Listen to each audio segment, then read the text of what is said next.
ॐ सहना भवतु सहनौ भुनक्तु सह वीर्यं करवावहै तेजस्विनावधीतमस्तु मा विद्विषावहै। ॐ शान्ति शान्ति शान्तिः।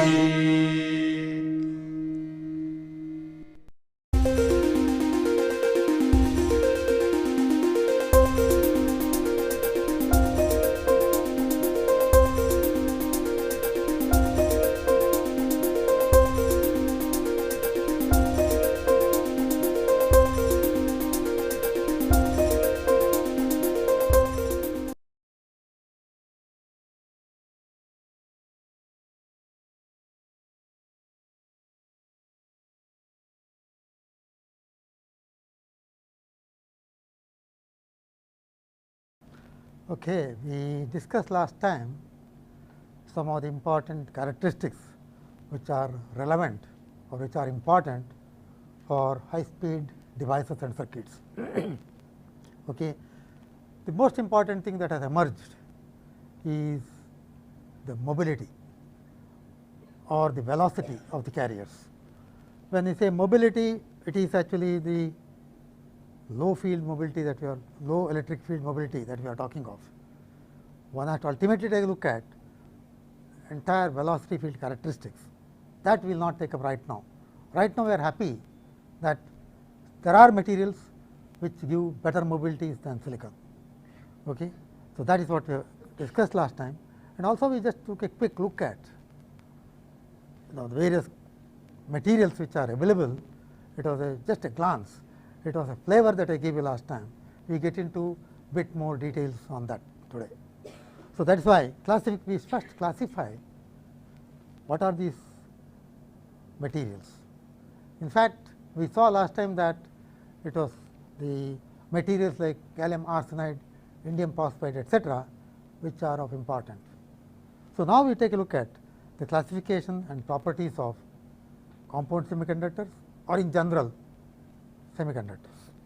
So, just see here, this slide straight away shows you what generally you can say semiconductors can be classified as elemental semiconductors and compound semiconductors.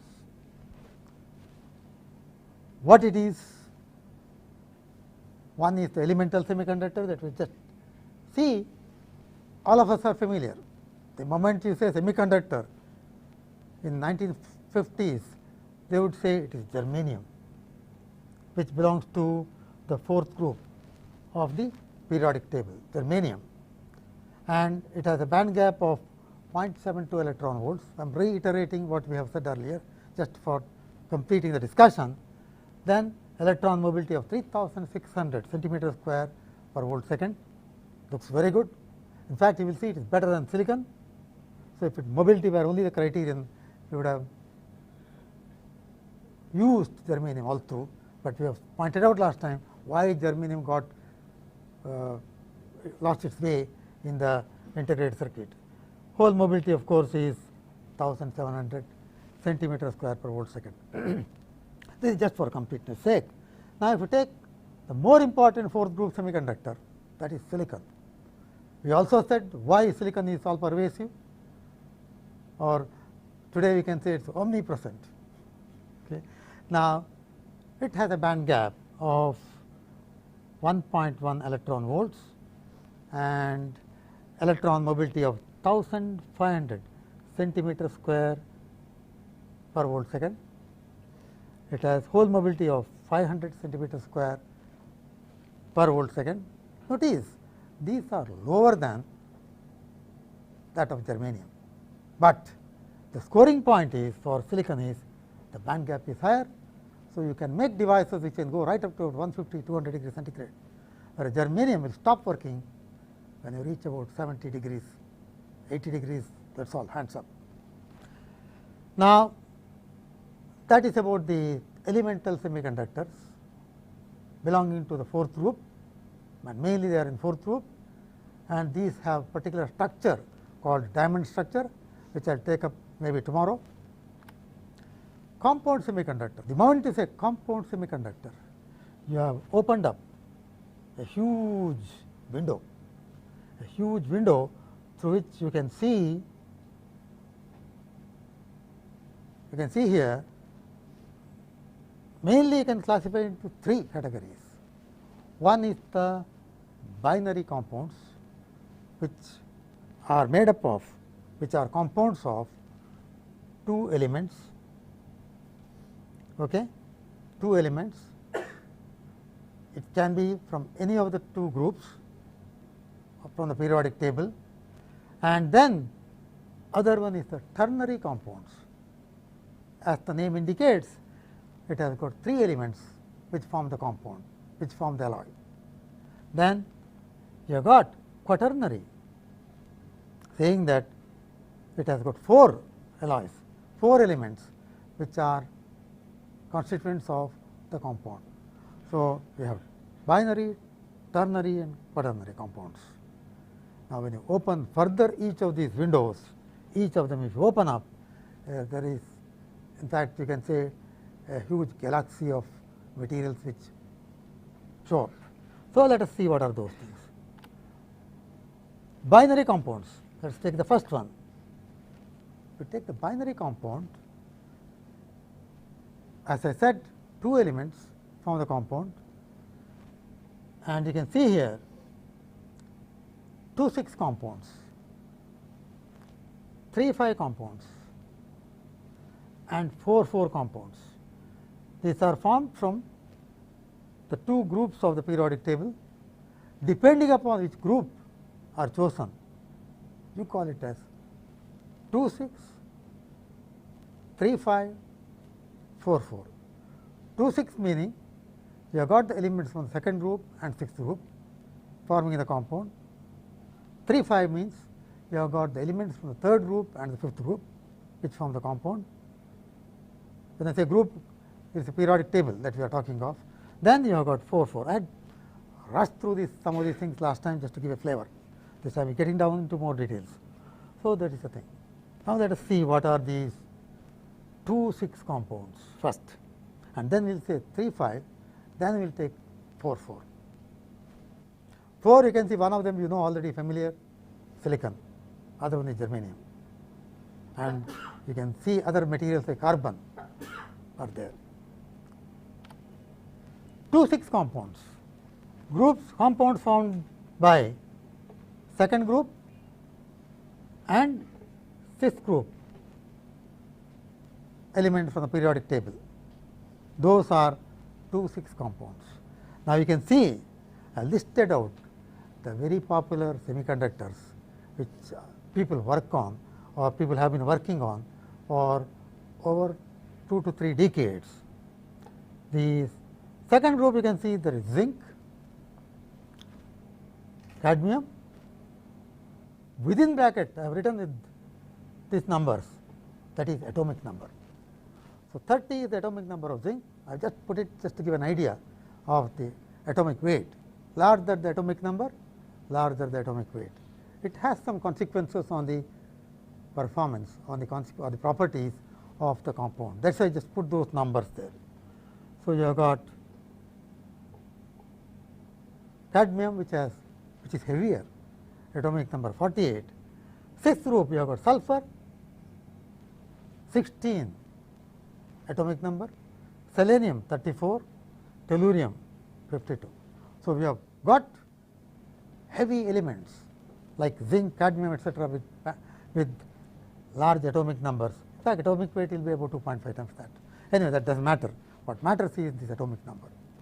So, you can pick up zinc, you can form 2,6 compound with any one of them from the sixth group. You can have zinc sulfide, zinc selenide, zinc telluride. Okay? I hope you are able to see there. Or so anyway, zinc sulfide, zinc selenide, zinc telluride. Similarly, you can have cadmium sulphide, cadmium selenide, cadmium telluride. Notice all these have atomic numbers which are rather large. So, I just whatever I have said now, put it in the form of 6 compounds formed with zinc, zinc sulphide, zinc selenide, zinc telluride. With cadmium, cadmium sulphide, cadmium selenide, cadmium telluride. Okay. Now, all these semiconductors which are formed by combination of the elements whose atomic numbers are rather large, they seem to form direct band gap materials. I mentioned to you last time what is direct band gap material. Okay. To recapitulate once again, I just draw the diagram on the board. So, the direct band gap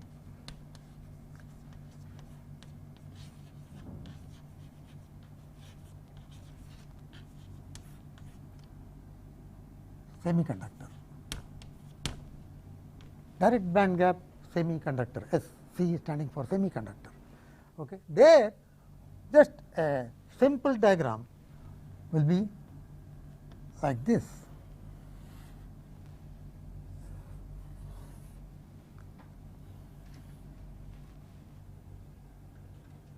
This is a continuous thing which comes up like this. I have shown just to the broken. So, this is the energy and this is the momentum K, EK diagram, and this will be the bottom of the conduction band EC for those, okay, and this is the top of the valence band. After all, these are the two which matter, because the transitions take place from the lowest point in the conduction band and the highest point in the valence band. So, that is why, and here the transition can take place just by interaction of electron here from here to here, by interaction of electron with photon. In the sense, just the energy will be absorbed by a photon, that is sufficient.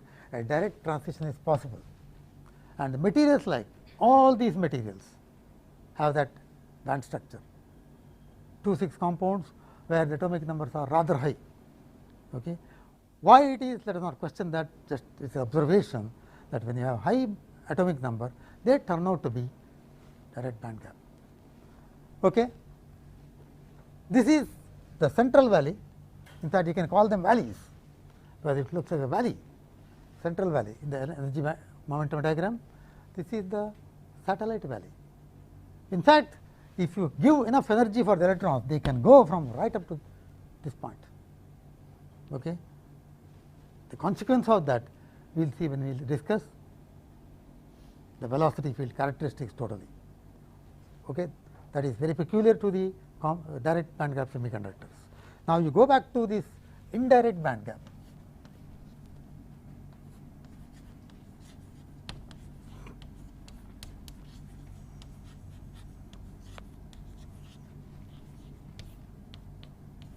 Indirect band gap semiconductors.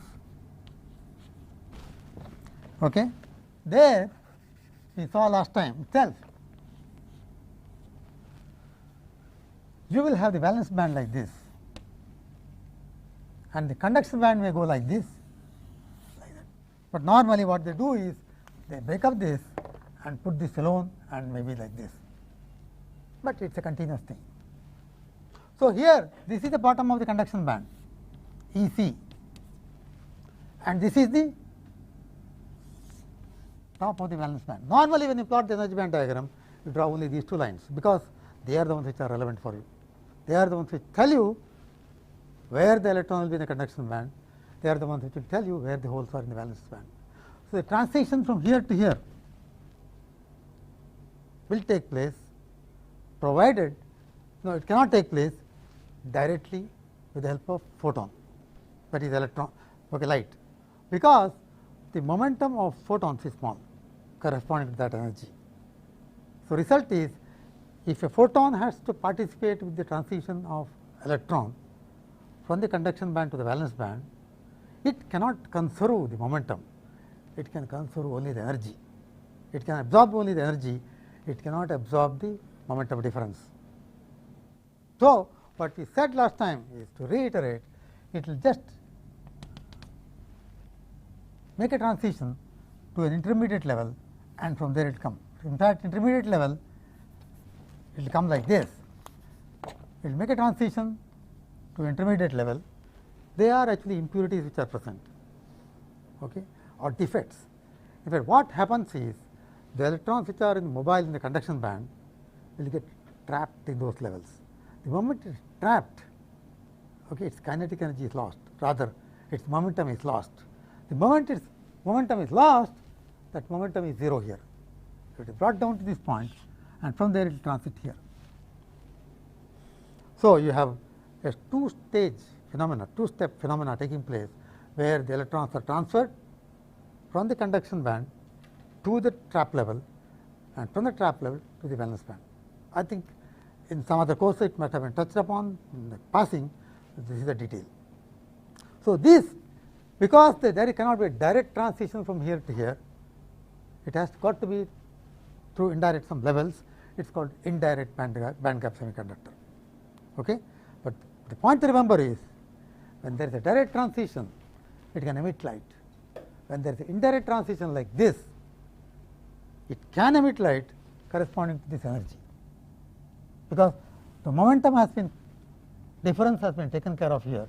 From here to here, whatever energy difference is there can be absorbed by light, because momentum has already been conserved.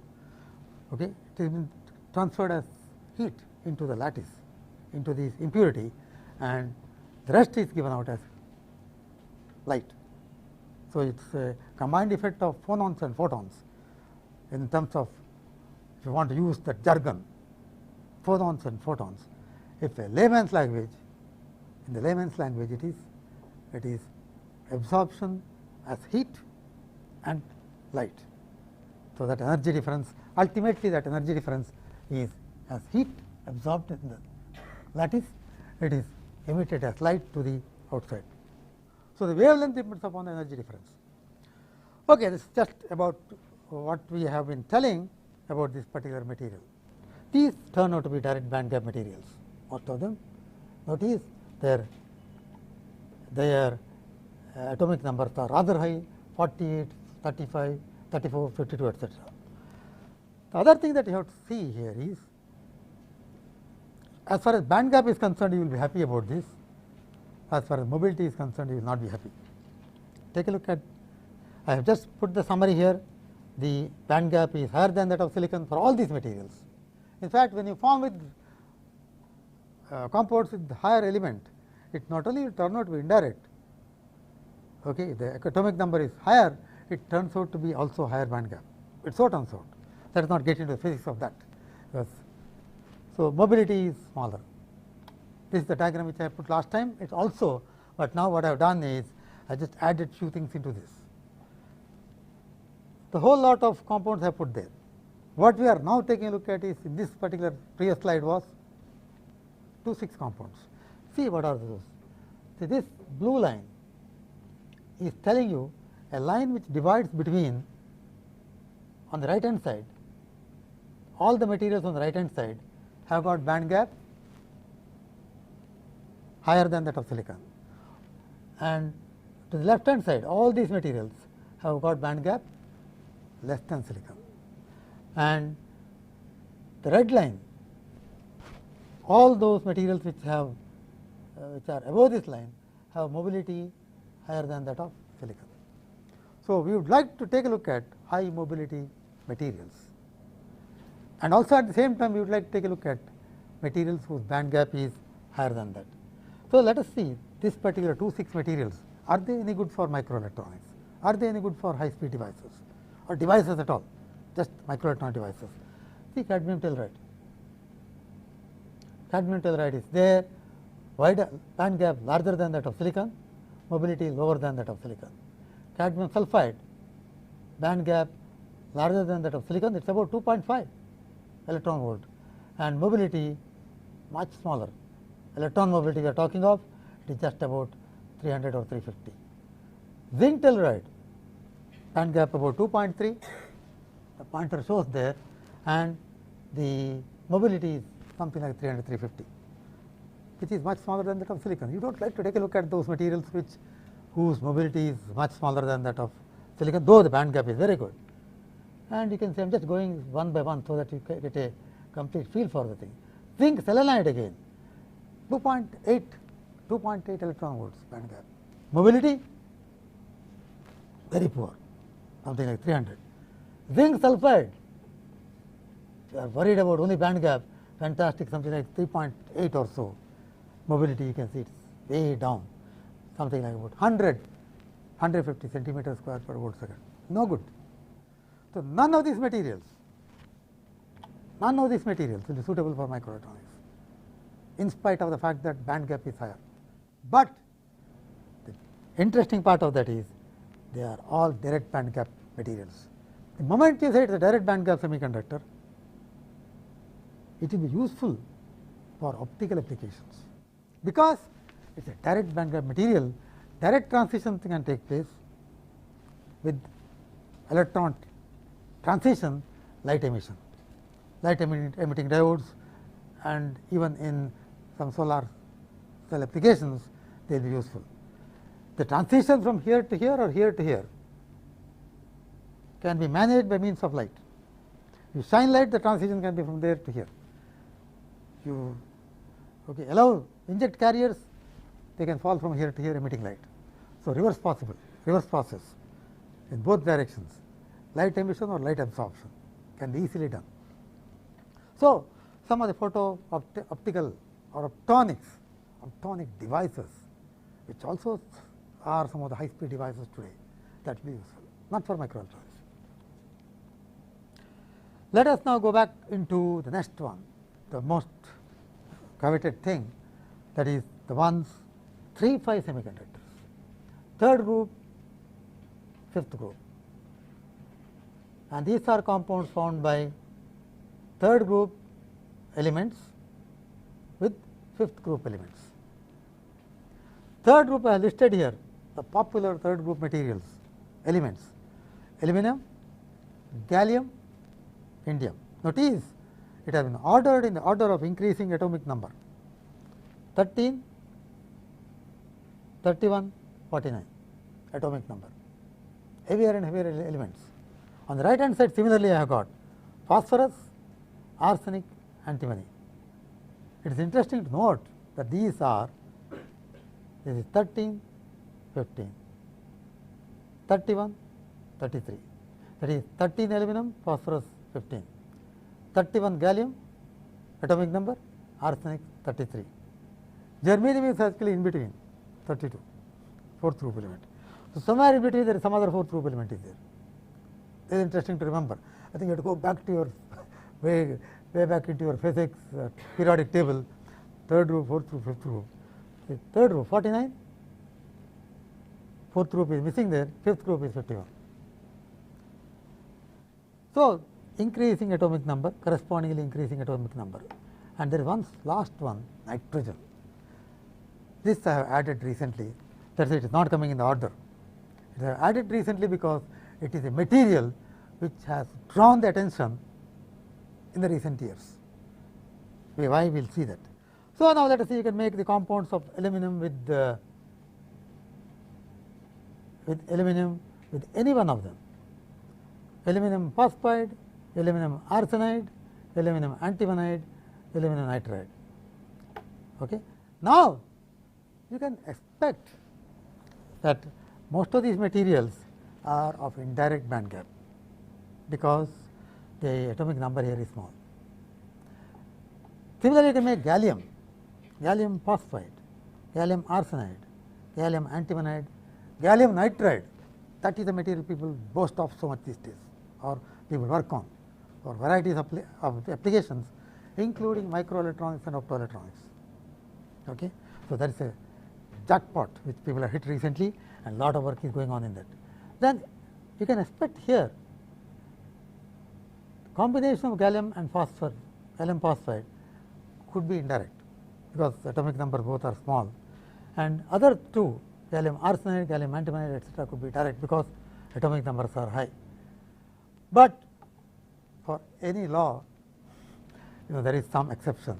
Gallium nitride, it does not fall into that category somehow. That is a direct band gap semiconductor, though the atomic number is small there. Indium, 49 is atomic number. You can immediately say that the compounds which are formed with the other fifth group are direct band gap. So, most of the indium compounds are direct band gap. Gallium compounds except gallium phosphide are direct band gap. Aluminum compounds, all of them are indirect band. So, this is the list which I just now mentioned, which is formed. Okay? That is the I inside the bracket tells you it is indirect. The D inside the bracket tells you it is a direct band gap. I have put written down here. So, you have got aluminum phosphide, aluminum arsenide, aluminum antimonide, aluminum nitride, all indirect band gap semiconductors, because the small atomic number 13 of aluminum. Then gallium phosphide, okay, that is indirect because even though gallium is 31, phosphorus is 15. So, that is why the total atomic number is rather small. So, that is indirect.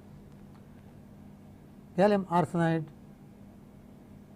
antimonide, gallium nitride, all of them form direct band gap, as I have just now pointed out to. Indium phosphide, you can see whole lot of them.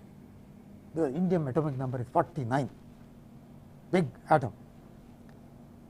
In fact, its tetrahedral radius is 1.44 angstroms compared to 1.18 angstroms of silicon, huge. Okay, you can say 1 angstrom, 1.44 angstroms, but look into the atomic scale. You go down, stand with the atom, 1.11 or 1.18 for silicon, 1.44 for indium. It's huge difference. So, they form the direct band gap semiconductors. So, now what we are telling is, you go back to the table, the big diagram where you have got on the y axis the mobility, x axis the band gap. If you go back, you will see that gallium arsenide, gallium phosphide, gallium nitride have band gap larger than that of silicon. Gallium arsenide and gallium phosphide have mobilities larger than silicon, definitely. Gallium nitride, slight question mark. We will go back to that. Okay? If you have just finished seeing this, we will go back to the 2 slides backward here. You can see here what we are looking for is above this line and to the right, and there are only these two materials, that is gallium arsenide and indium phosphide. Silicon, for example, is here. So, among these materials, all these materials, indium antimonide, indium arsenide, gallium antimonide, they are all direct band gap semiconductors, telling you that they could be used for optical applications, okay, dealing with light. But for microelectronics, they are no use because their band gap is much smaller than that of silicon. For example, indium antimonide is something like 0.18 or something like that. Indium arsenide is about 0.3 electron volts. It is very difficult to make a junction which works at room temperature, because lot of carriers are present, and lot of carriers are present, leakage current is large. Okay. Supposing your carrier concentration, intrinsic concentration is 10 to the power 18, how will you make it extrinsic? Make a p-n junction at room temperature. See, silicon intrinsic carrier concentration, you know, it is 1.5 into 10 to the power 10 per centimeter cube, electrons and holes. Now, if you put dopants like 10 to the power 12 donors, that becomes n-type. It is very easy to make n-type material, 10 to the power 12, 13, 14, 15 at room temperature. If you take, for example, a material like gallium arsenide, its band gap is 1.43. Okay. There the band gap is higher than that of silicon, which would mean the intrinsic carrier concentration at room temperature is much lower, about 10 to the power 6 per centimeter cube. So, very easily you can do. At the same time, you must be concerned about the impurities that come in also. Impurities in trace of 10 to the power 8 will show up as some sort of a dopant. Whereas silicon, if the impurity is at the level of 10 to the power 8, you won't care about it. So, these are some of the classic things which one has to remember, very important things one must remember. Now, the point that we are trying to make out was a material like indium arsenide, whose mobility is something like 20,000. You just do not look at it for microelectronics. Reason? Its band gap is some 0.33. So, its carrier concentration, intrinsic carrier concentration is up about 10 to the power 16 or 10 to the power 17 per centimeter cube. So, if you put dopants of the order of 10 to the power 15, what will happen? Intrinsic carrier concentration is 10 to the power 17, dopants are 10 to the power 15, the dopants are buried in that or submerged in this electrons which are already present. Okay? It is like pouring few drops of water into ocean. It is not seen. So, it is exactly that thing that is happening, 10 to the power 17 and 10 to the power 15. If you have to, so that means you add 10 to the power 15 p-type dopants and 10 to the power 16 n-type dopants, it does not make a junction, because you have got high concentration of electrons at holes. How can you make this device work as a p-n junction? These devices, if you want to make it as a p-n junction, how can you make? You have to reduce the carrier concentration, intrinsic carrier concentration. How can you reduce intrinsic carrier concentration? Lower the temperature, you have to cool them down below room temperature, bring down the carrier concentration 10 to the power 13, 10 to the power 12. Then, if your dopants of the order of 10 to the power 15, it will act as a p-n junction. That is why I was pointing out last time that it is difficult to make devices which work at room temperature, junctions. Okay? So, those devices are invariably cooled. IR detectors, which are made by some of these devices, are cooled much below the room temperature, so that these intrinsic carrier concentrations, which is actually behaving like noise in those devices, will be lowered. Okay? So, that is the key thing here. So, that is why we are not able to choose these materials for these materials. We are not able to choose, in spite of its excellent mobility, we are not able to choose it for microelectronics. And for the very reason, these two materials are suitable for microelectronics because of the better band gap, better mobility. Mobility is at least 5 times larger for gallium arsenide, at least 3 times larger for indium phosphide. Electron mobility we are talking of, it is enough if you are able to get the electron mobility. We do not have to worry about other one. If you can talk of devices, which depend upon electron transport alone. Okay? Now, there is one thing that I put, this box I put here, and you can see that I put a vertical line there. The vertical line tells you the reported mobility for gallium nitride is varying from 1000 right up to about 2000. So, if I can get 2000, I am in business, because that is better than the electron mobility of silicon. So, it all depends. That is, here you can see the band gap of gallium nitride GaN is something like 3.49 electron volts, and you can imagine what will be the intrinsic carrier concentration is. See, when you went from silicon 1.1 electron volts to gallium arsenide, which is 1.43 electron volts, 1.1 to 1.43, the carrier concentration fell down, intrinsic carrier concentration fell from 10 to the power 10 to 10 to the power 6, almost about 3 to 4 orders of magnitude down. If I go to this gallium nitride, which is 3.5, absolutely practically few no electrons. The electron that you get will be from the impurities that you add. These impurities can be intentional or unintentional. Okay? You want the devices to depend upon your intentional doping, intentional donors, intentional acceptors. So, those are the ones which actually affect this mobility. You get the range of mobility because of unwanted impurities, vacancies which are present, which act as some sort of dopants. So, If you get better and better material, that means purer material, you get better mobility. That is why the range.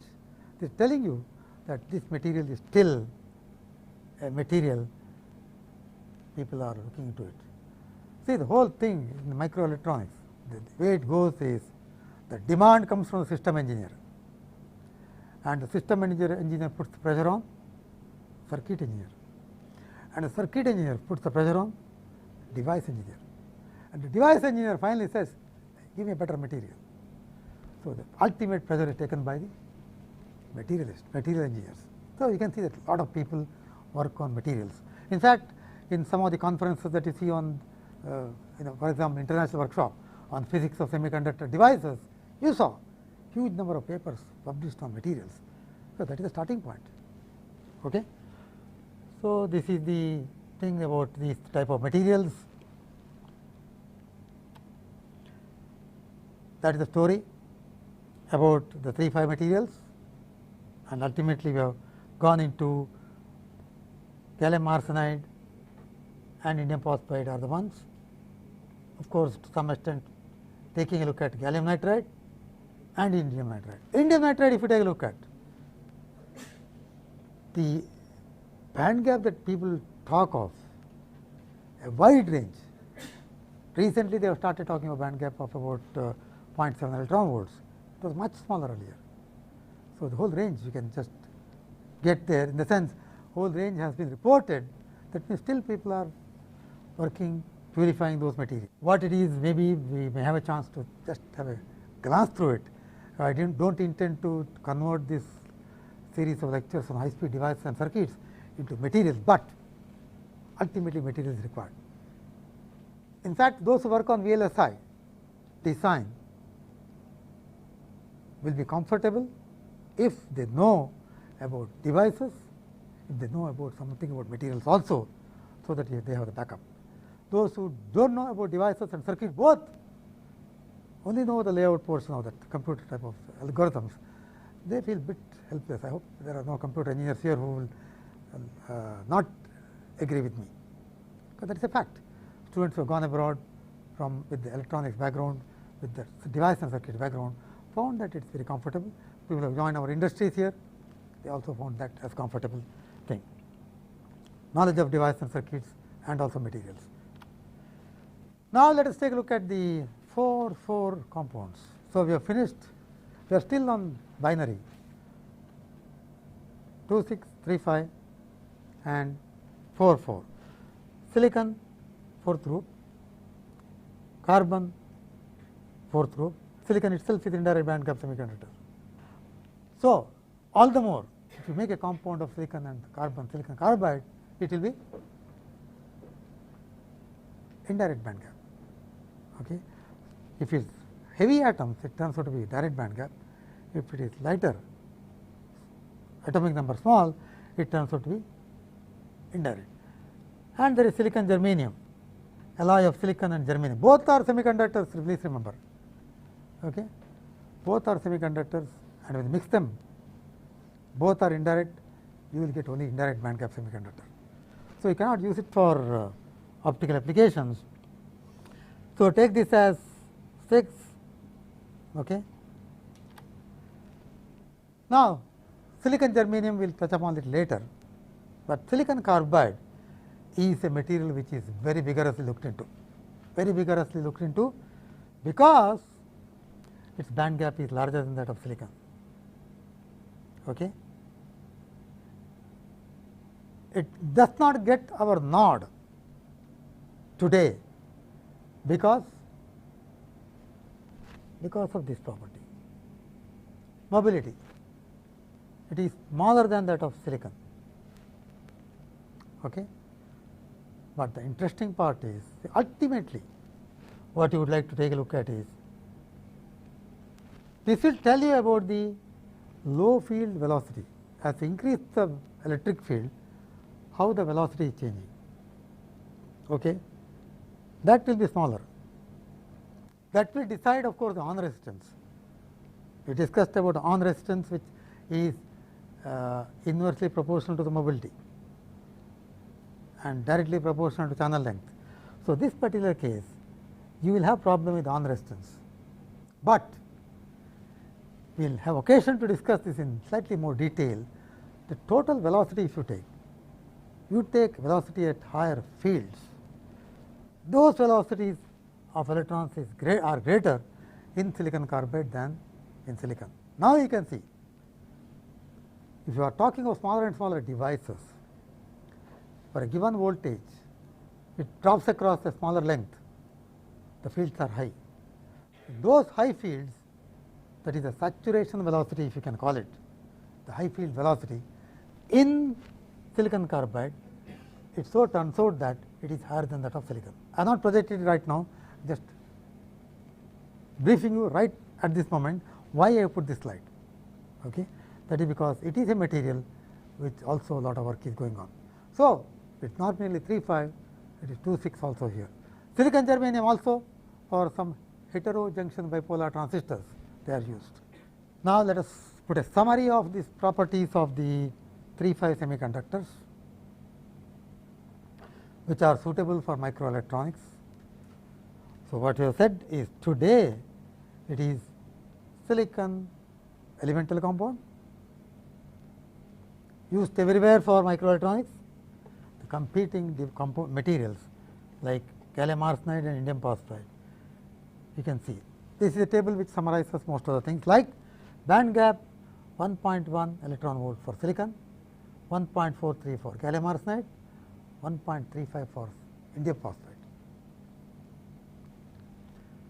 Electron mobility 1500 for silicon, centimeter square per volt second of course, 8500 for gallium arsenide, assuming that there are no contaminants. If there are unwanted impurities, that may come down. That is true even in silicon. If there are too many impurities are present, that can come down. Indium phosphide 4500,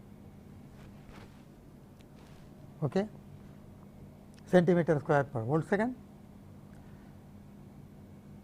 Then saturated electron velocity. What I mean is, when I go to high fields, maximum velocity that electron get. You know that velocity is proportional to electric field at low fields. As you keep on increasing the electric field, the velocity keeps on increasing. It cannot go beyond a certain limit. There is a limit, saturation. That velocity in silicon is about 10 to the power of 7. Here you can see 10 to the power of 7 centimeter per second into 1. Gallium arsenide is slightly higher. This is again that number 1.3 I have put. It is a more recent number which people are quoting.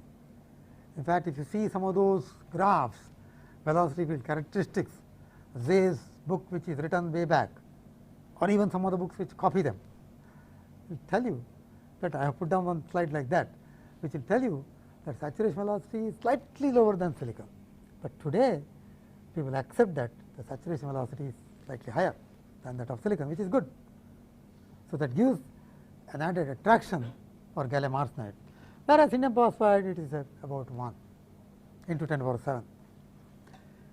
Then other thing that you will be concerned will be the breakdown strength, which you may not worry for VLSI, because you are talking of lower voltages, but when you are talking of power devices, there you will talk of higher fields, breakdown voltages, etc. Even here you will worry about the breakdown voltage if your doping concentrations are large, because fields will be high. So, in this case the silicon has about 0.3 million volts per centimeter or 30 volts per micron. 1 micron gap can withstand 30 volts maximum. Generally it depends also on doping, around 20 to 30 in that range.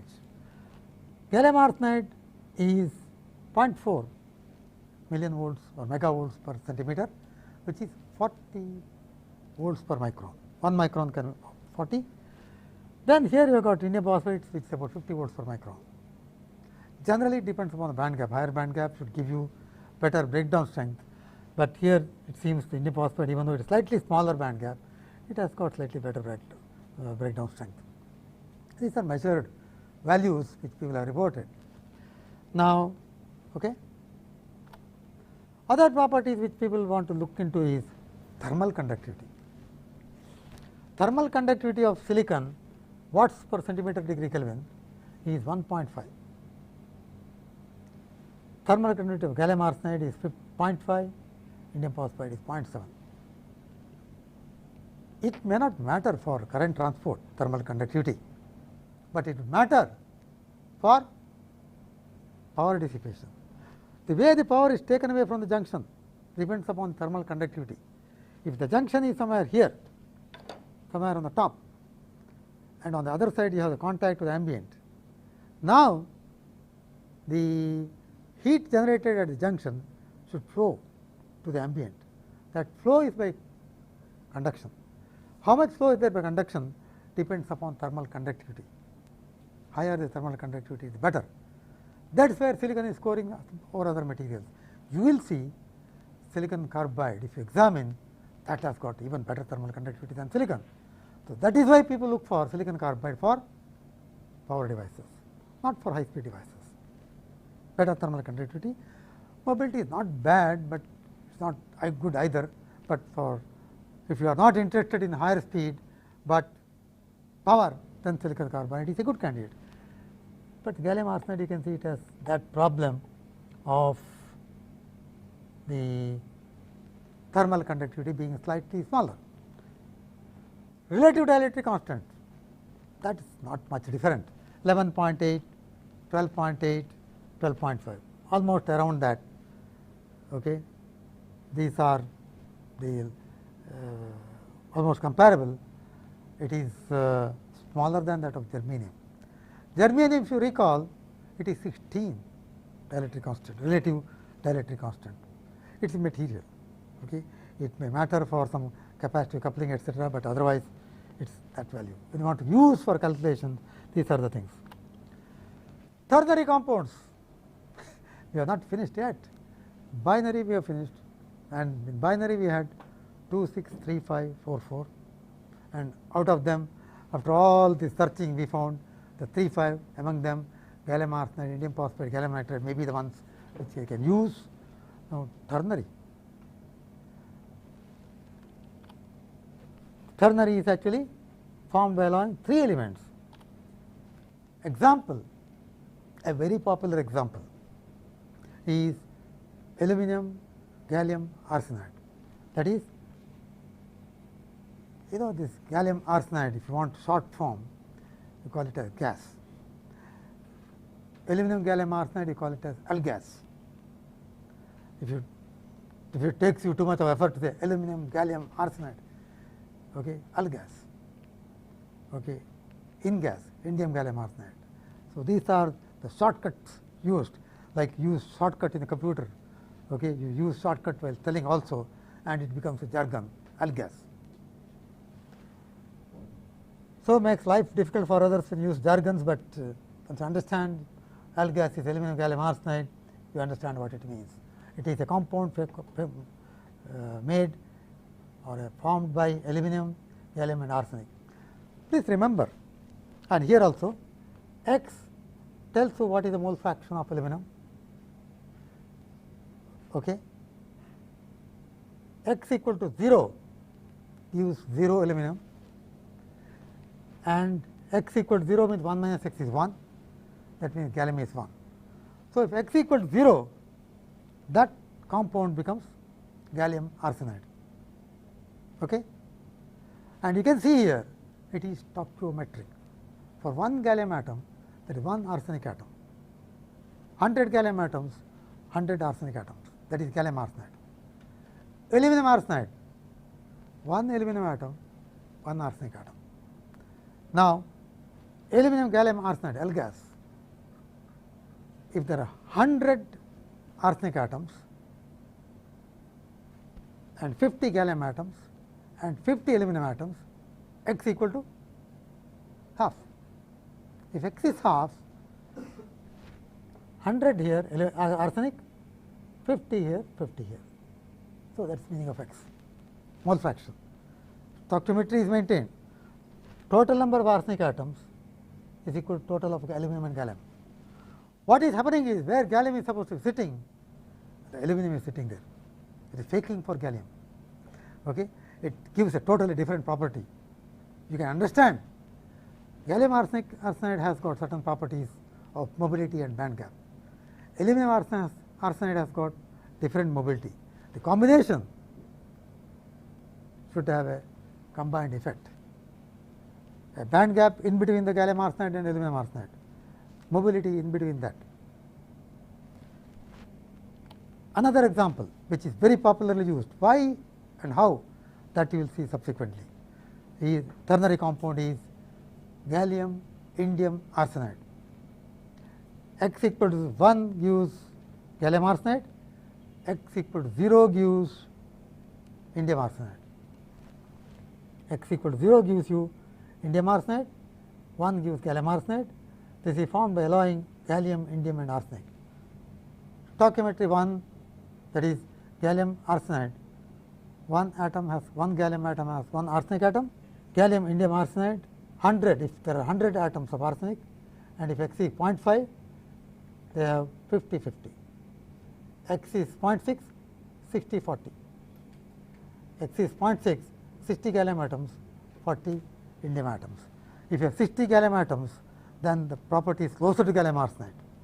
If you have 60 indium atoms, the property is closer to indium arsenide. Band gap is closer to indium arsenide. So, these are things. Now, this is this thing, I think you can see it here, but otherwise it is a very popular thing which is available in literature. This gives the entire structure, entire range of devices, materials with which you can form binaries, with which you can form ternaries, with which you can form quaternaries. Now, notice here, let us start one by one. We will continue on this tomorrow, but today some of the things I will point out to you. You take, for example, all these top notch devices here whose band gaps are high. Okay? They are all, as I said, they are all atoms whose atomic numbers which are high, that is bigger size atoms, their lattice is big. Okay? Now, you can see this, all these materials have got higher Eg, all of them. Okay? And also you can see when you move from zinc sulphide to zinc selenide, okay, you will see that atomic number goes up and the lattice constant also goes up. And zinc telluride, if you look back into your table, I have put sulfur selenium telluride in increasing order of atomic number. So, lattice constant also when you mix with zinc, it goes on increasing. Same way, cadmium sulphide, cadmium telluride is bigger lattice constant because larger atom size. And same way you have got gallium phosphide, phosphorus 15 atomic number, gallium arsenide, arsenic atomic number is 33, and gallium antimonide atomic number is 51. So, it becomes bigger and bigger. So, what we are trying to point out is you can actually have gallium phosphide, okay, you can have gallium arsenide, you can mix them together, you can have gallium arsenic phosphide. See, the example that I gave, two examples that I gave are changing gallium with aluminum or gallium with indium. Let us take a look at that. See, for example, here gallium arsenide, I change by adding aluminum, that is aluminum arsenide. I mix them together depending upon how much X is present. Okay. I keep on increasing aluminum content here, it moves towards aluminum, and the entire thing, the energy gap actually changes from 1.43, ultimately it goes right up to about 2.2. Notice also, here this is solid line. I have drawn that solid line because gallium arsenide is a direct band gap semiconductor. To recall back, aluminum arsenide is a indirect band gap semiconductors. So, if it is rich in gallium, when you make aluminum gallium arsenide, if it is rich in gallium, it has the properties close to gallium arsenide. It is a direct band gap semiconductor. The solid line tells you it is direct band gap. But you see close to this edge here, the aluminum gallium arsenide here will be indirect, because it has more leaning towards aluminum arsenide. So, the nice thing about this is you can mix gallium and aluminum with arsenic and vary the band gap from 1.43 to 2.2. You can vary the band gap from a direct band gap to indirect band gap. That is total engineering, band gap engineering. People call it as, always people love to use terms, new terminologies. This engineering, band gap can be engineered by mixing the materials. More about these things I will discuss. The entire picture I will bring back. We will discuss. There is a lot of things to be seen, because this is a very popular picture everybody projects to see. Okay. Now, so to sum up, we have seen the 3,5 compounds, 2,6 compounds and 4,4 compounds. So, those varieties are there, plus the elemental semiconductors, and among all of them you can choose any one of them. If you want microelectronics, gallium arsenide, indium phosphide. If you want other applications, you can optoelectronic, you can use other materials. Thank you very much. We will see you tomorrow, next class.